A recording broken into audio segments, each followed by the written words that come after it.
ไกลแต่ทุ่งนาบ่มีปัญญาจะไปคาเฟ่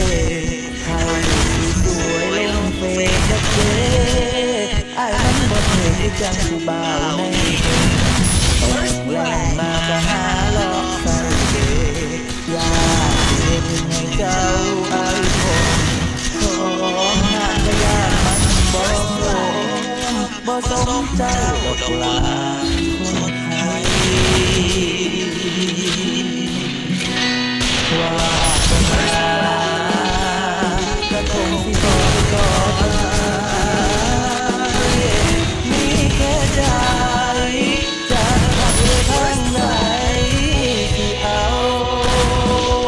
อ้ายสิเสือปุ๋ยแท